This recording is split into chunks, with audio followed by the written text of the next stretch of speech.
Ever had the feeling that the world is passing you by and you're completely helpless at the situation?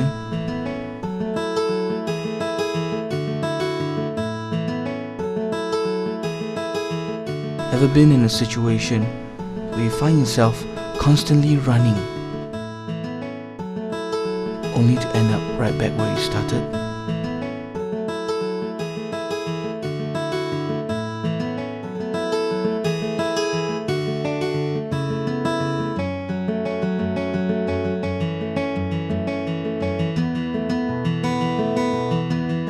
I know I have.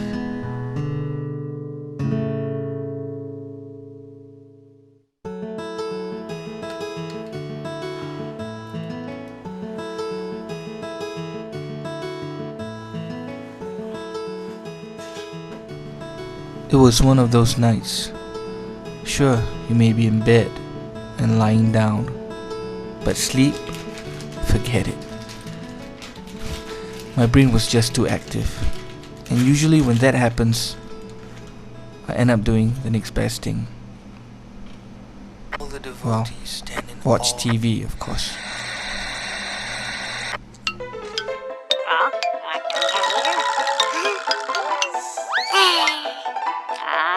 That's where you are. I'm gonna get you now. If I were in a cartoon, I would have to be that silly cat that spends all his time chasing after that stupid little mouse.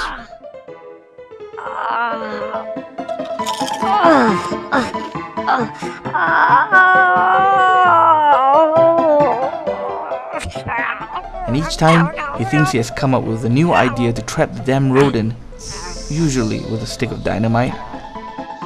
Here you go. It would always explode in his own face.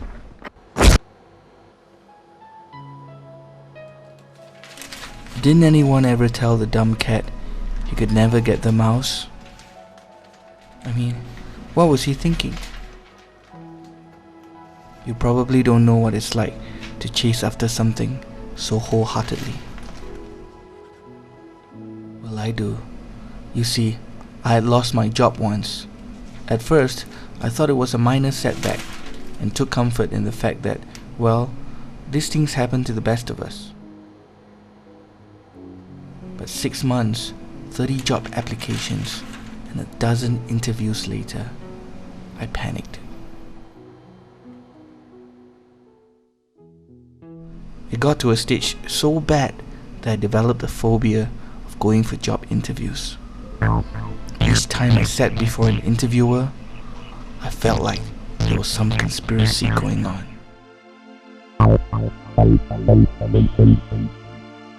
It was like all the interviewers were put on earth just to do one thing.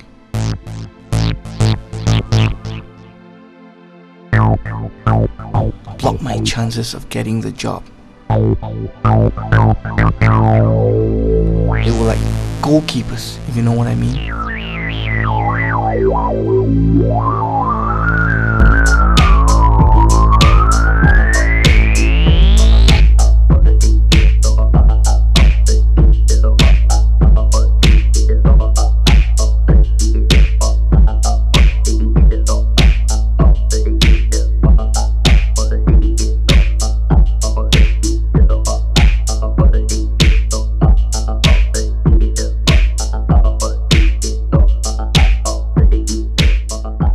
Every time you think you've got a good shot on target, the goalie steps up.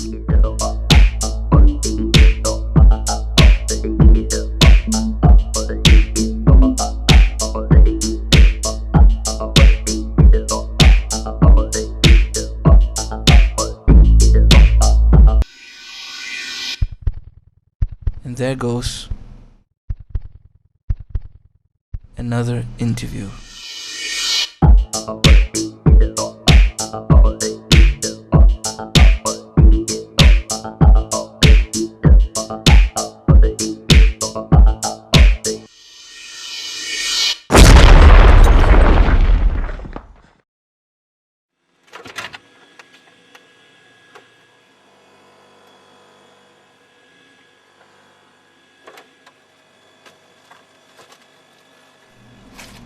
Wasn't it Confucius who said that if you love doing what you do for a living, you would not have to work a single day in your life?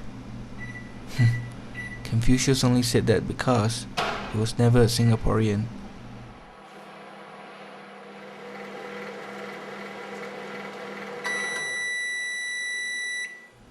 In Singapore, our top priority for work is to fill our stomachs.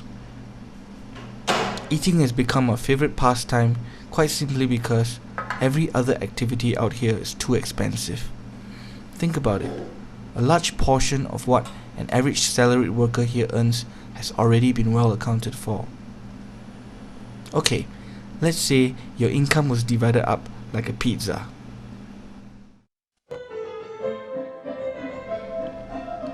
Then the first slice would go into your CPF. Sure, it's still your money, but just like this pizza 3 minutes ago, it has been temporarily frozen.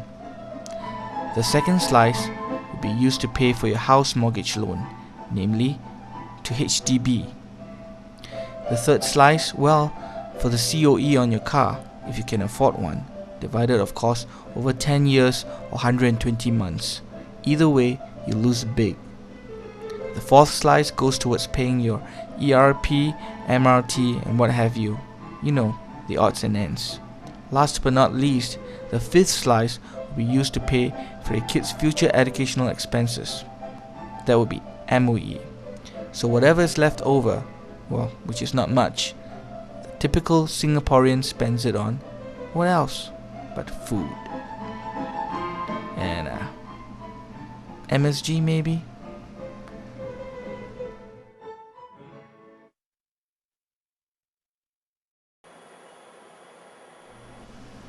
However, there is a tendency to overspend on food, which if you do, you literally eat into your savings.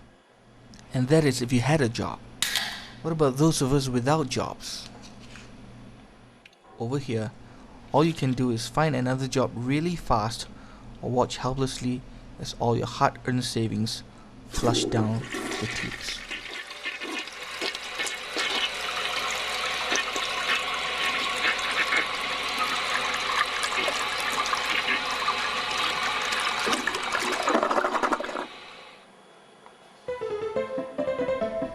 At the rate I was going, soon I would be lucky to be able to afford pizza crust. Those were scary times.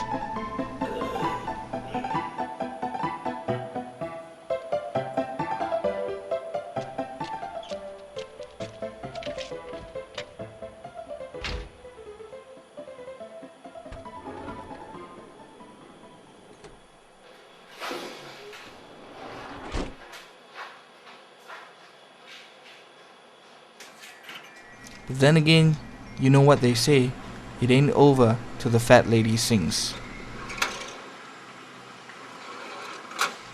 Or in this case, not until the fat boy stops delivering newspapers. In any case, I was not about to give up on myself. I was determined to turn my life around.